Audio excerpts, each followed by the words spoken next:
Hello everybody. Haven't made a video in a while, unfortunately. I've been a little bit swamped by work. In school, I'm doing my last year of uni, doing a diploma of teaching, graduate diploma of teaching, so that's getting in the way of my YouTube videos a little bit. But I intend to make some more. Uh, there's a lot I want to talk about.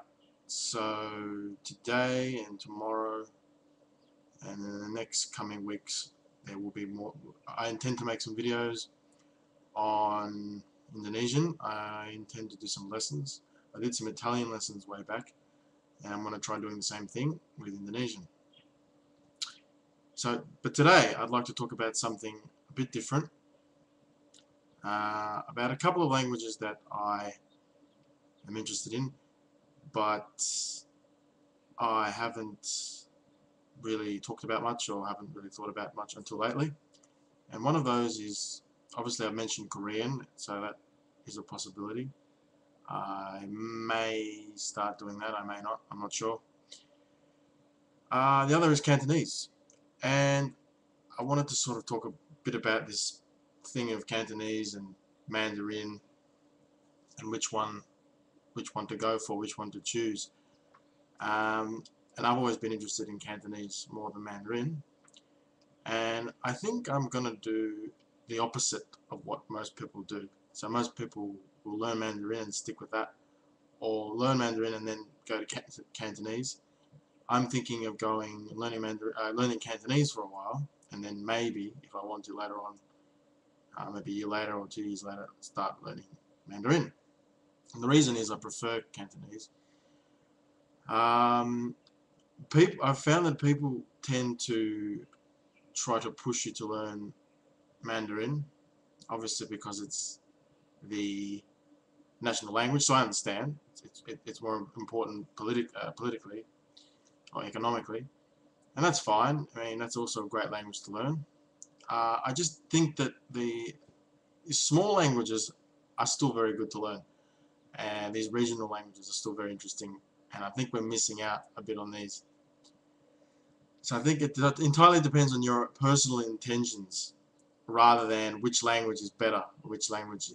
People tend to go for the bigger language, and I can understand, but I think that there are other things to take into account, and so it depends which one you like, but also if you know people or you like a particular, if you know a lot of Mandarin speakers, then learn Mandarin. If you know a lot of Cantonese speakers, then go for Cantonese. I think where I live in Melbourne, I'm not sure, there tends to be a lot more Cantonese speakers.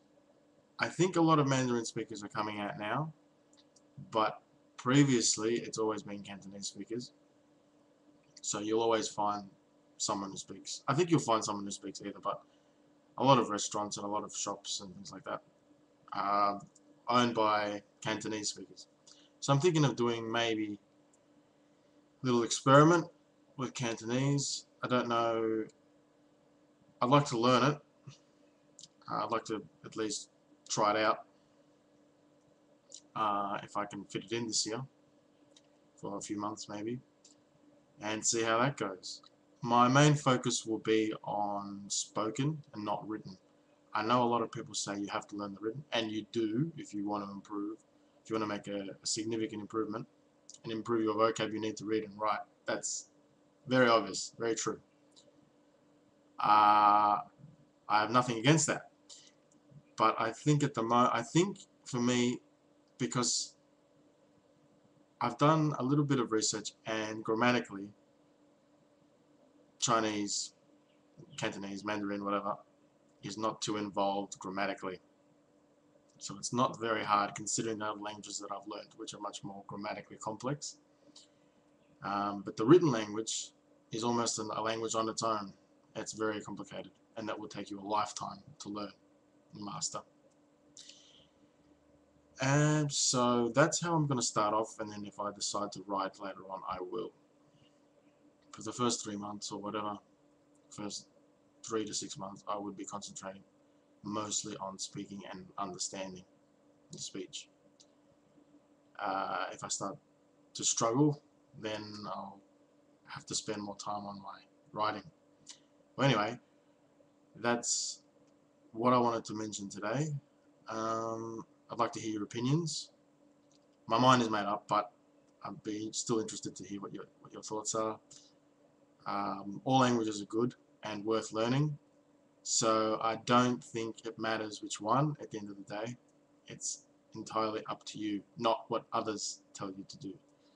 But still, I'd like to hear your opinions, and I will let you know as soon as I start doing that language.